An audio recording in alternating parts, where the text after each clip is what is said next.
Hi, everyone. It's Laura Fleckett here. I hope you had a great week. This is Food for Thought Fridays, and I just want to wrap up the week because I think this was a very funny week. I've been so busy working, working, working. The life of the entrepreneur, just working all the time, barely looking up from the computer. But today I decided I was going, and I'm not talking about work today. You see, I'm getting better and better. I decided to pick out some fun things that I want to talk about.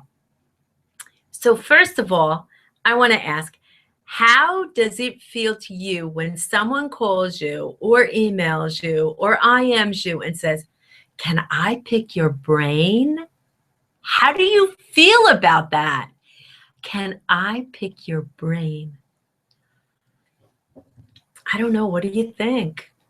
When I hear that, I'm just like, it feels to me like everyone else is selling a product, but my knowledge isn't really all that valuable, not valuable enough for them to pay for it, but they want to pick my brain. Yeah. So I'm going to have to come up with a clever answer to that. And then we'll see what's going to happen. Now, I don't mind giving, talking to people. But sometimes people just want to keep you on the phone or computer or Skype or whatever for hours, hours. And all that time, it's billable hours that you could actually be getting some work done.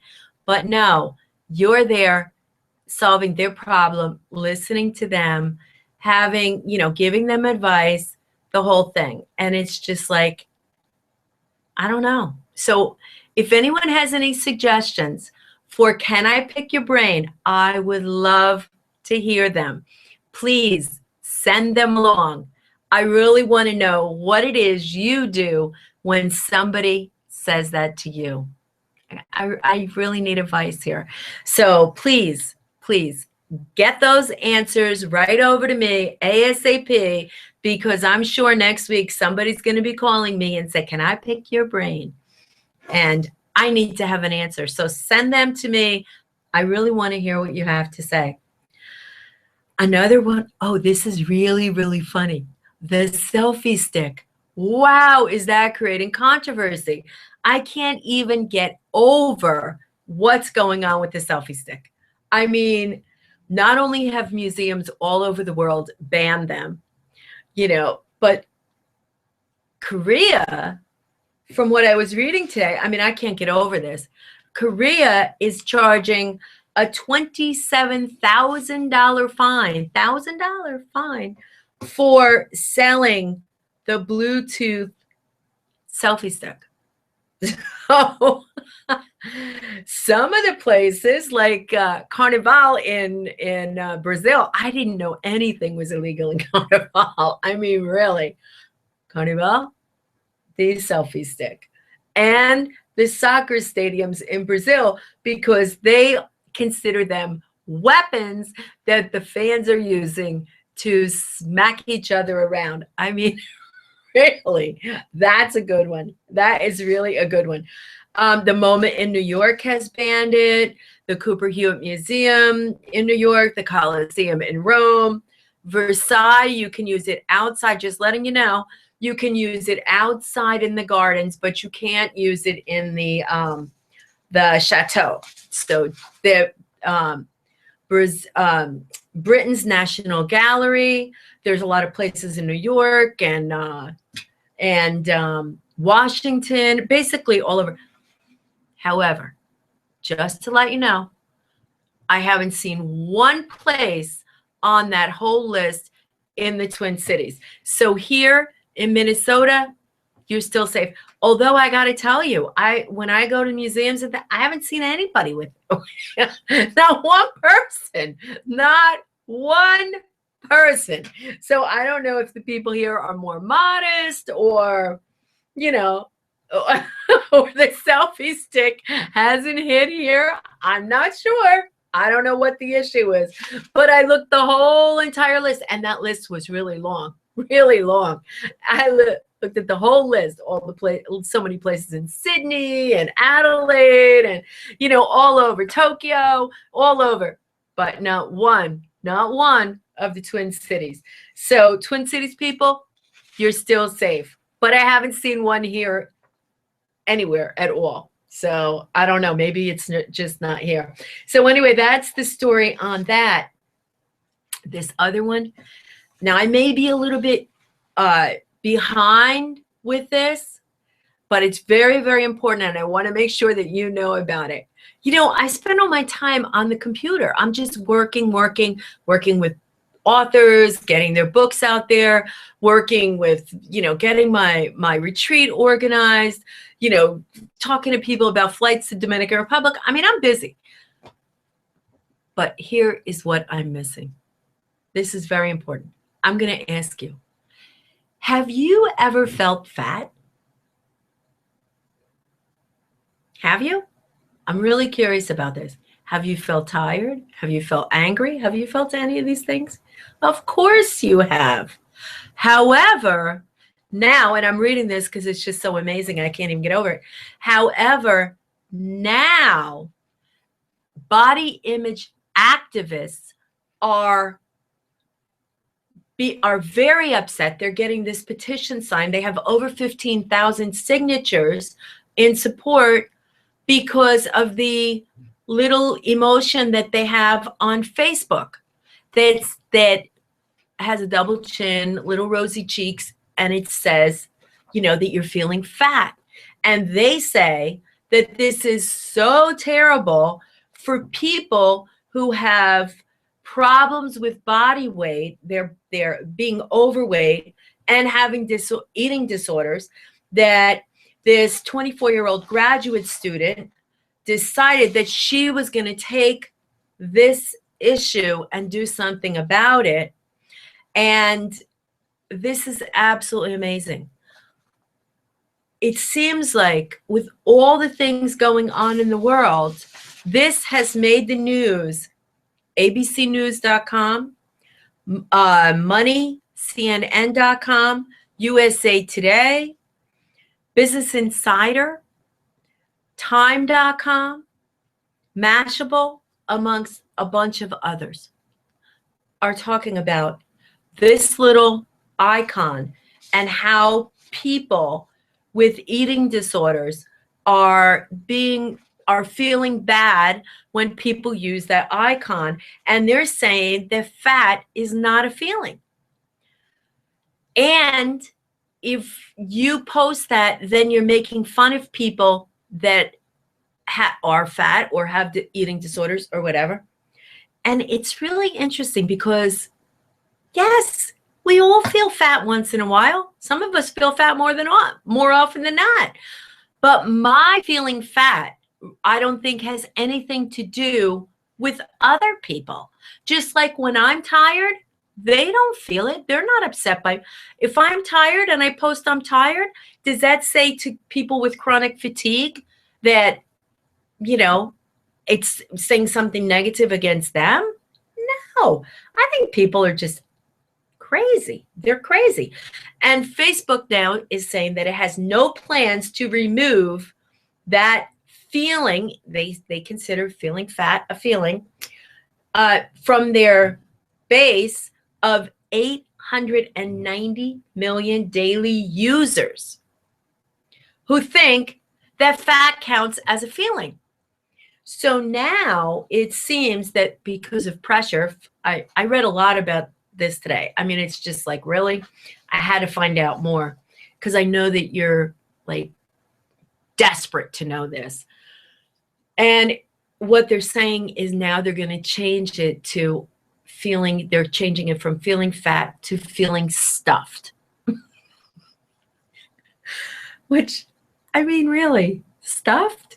Okay, all right. I hope little stuffed animals aren't going to get upset.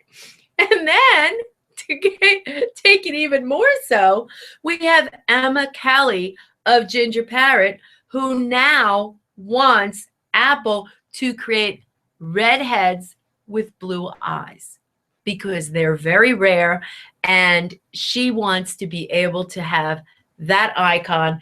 And also, from what I understand through research, the people are quite up in arms with Apple because the little emotions aren't, they look Caucasian.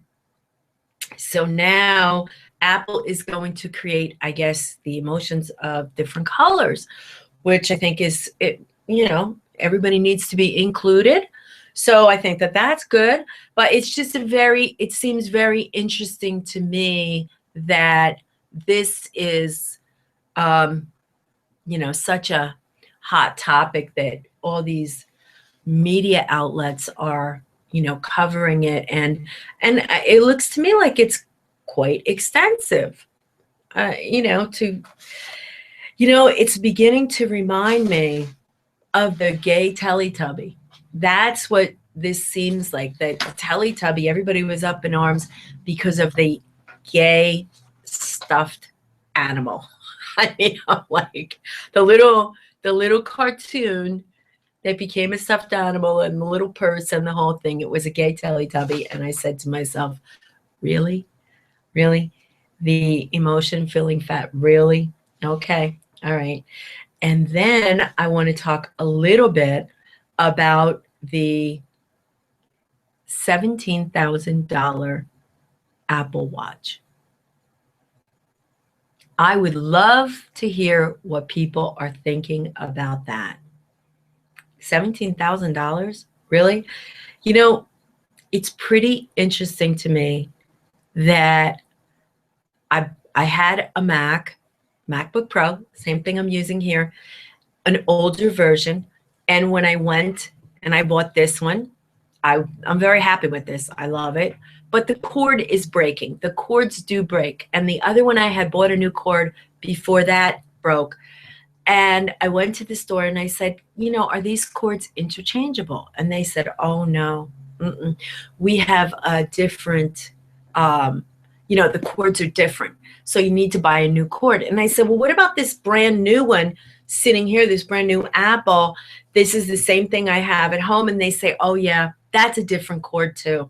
And I'm like, 3 different versions of the same thing with different cords? Now, why would that be?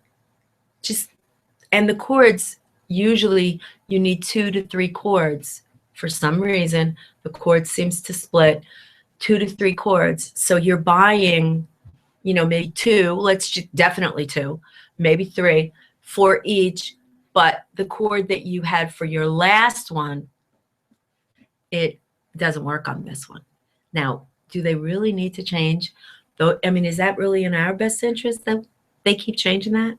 Because I could have maybe used the other cord for this one, but no. And the next one is going to have a different cord. And you know what the interesting thing was? When I showed him the computer I had, he said, oh, this computer has more memory, has the CD drive, has this, has that, has the other thing. The new one that is a tiny bit cheaper doesn't have those features.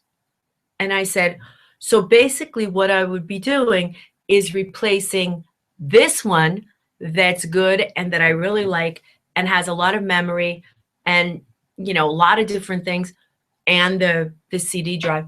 For one, doesn't have as much memory, doesn't have a CD drive, doesn't have the same features that this one has. He said, yeah, make sure you take care of yours because they're not making them like that anymore. But here we have the $17,000 watch.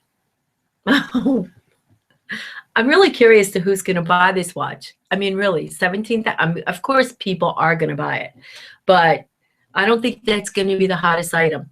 So I'm really curious about that. And the other thing that I found out about today, which is really interesting, are now they have the trackers for the dog. So they have the tracker that the dog wears. They have the tracker that you can actually watch a video of where the dog is running and what the dog is doing. They have the monitor that you put on now that is telling you about your dog's health. So if the dog has a rapid heartbeat or breathing too heavy or this, that, and the other thing, then it monitors that. And I can't remember what the other one, oh, the other one tracks on your cell phone wherever the dog is running. So you can find the dog really easily. So this woman in the video lets her dog run. The dog can run 6 miles away. I'm like, who lets her dog run 6 miles away? I mean, really? I don't let my dog get, 60 feet. Of course, I live, kind of in a city. I mean, St. Paul isn't really like a, major city. Maybe she lives out in the country, but 6 miles? I mean, really? So we're tracking our dogs. We're not able to use the selfie sticks. And fat is a bad one. So you have to, if you are going to say that you're feeling fat, you really better rethink it, because you don't want to offend anyone. And, your feeling is maybe no longer your feeling. Maybe your feeling is a direct attack on someone else. So we don't really, we shouldn't really voice our feelings. But then the other thing is, we need to remember that our feeling might negatively impact someone else's feeling. I don't know. I think it's taken PC to a whole new level. The other thing I was going to talk about today is I'm so happy because I got that proposal that I needed to get out, which I'm really excited about. Let me tell you something. I was taking procrastination to a new high. I don't really believe in procrastination all that much, but sometimes the decision, why do we procrastinate? That's a good question. I saw someone ask about that on Harrow, somebody looking for a source to talk about. Somebody was looking for an authority on procrastination. And I think they were looking for someone that has credibility in it, not just like the world's best procrastinator. But I was thinking about procrastination, and I think procrastination is often our, body rhythms that we go through, and things, we have certain times of the day where we really feel like doing stuff. Like, I don't mind cleaning my house at 3 o'clock in the afternoon, but when I wake up in the morning, I run to the computer because that's when I'm fresh and can write. So that's the best time for me to write. But I won't get up in the morning and start cleaning. I mean, that's a big waste of my creative time. So I think the procrastination is often us trying to do the wrong thing at the wrong time. And often for entrepreneurs, when we leave corporate America, what we do is, for some reason, I guess because we've been in that corporation and in that mode and it's ingrained in us that we're supposed to do things at a certain time of the day. What I notice is often entrepreneurs, when they leave corporate America and they go out on their own, they're trying to keep the same schedule that they hated before in corporate America, that they were really having a hard time getting things done. So now that they're in charge, they don't give themselves the freedom to actually create their own schedule. So then they come to me and they tell me, oh, I'm not really getting all that much done because, I'm not getting up at 8 o'clock in the morning and I'm not doing this and don't. That's one of the benefits of being an entrepreneur, is that you can make your own schedule. And you should absolutely make your own schedule. Figure out when you're most productive. See, here I am talking about business again. Isn't that terrible? I don't know. I think I have business on the brain. Really. All right, so we're going to switch topics. I really don't know what else to talk about. I don't know what else to talk about if I'm not talking about business. The $17,000 watch. I don't know. That's pretty much, if I'm not talking about business, it's bad. You believe this? I don't know. Well, I'm going to sign off early. I'm wishing everyone a great weekend. Have a wonderful time and take care of yourself and enjoy. And next week, I'm going to try to do food for thought, and I'm not going to talk about business. You know what I'd like if you guys have some ideas on what fun things you like to do, share them with me, and let's see if I can figure out any fun things to do. Because for me, I go to museums, I go to the conservatory, I like flowers, I look at that. You know, that's pretty much, and I work. I'm an entrepreneur. Luckily, I like work. So that's it. Have a great weekend. Thanks so much for tuning in. And also, please, if you're tuning in, please subscribe to my channel. I would really appreciate it. I am trying to get those subscriptions up. I want to have as many people subscribe to my channel as possible. So I really appreciate it. And also, if you would like to check out Business on the Beach, it's really exciting because people are calling and they're booking, and I'm like, yeah, it's going to be a lot of fun. We're going to be talking about marketing and specifically book marketing and creating our master plan, and it's going to be great. It's going to be really great. And I'm so excited because so far the people that have called, I really want to spend the week with. It's going to be so much fun. So it's going to be great. And I'm going to see if I can be broadcasting from down there at least a little bit so you can see what that's like. And I'm learning so much about these Google Hangouts.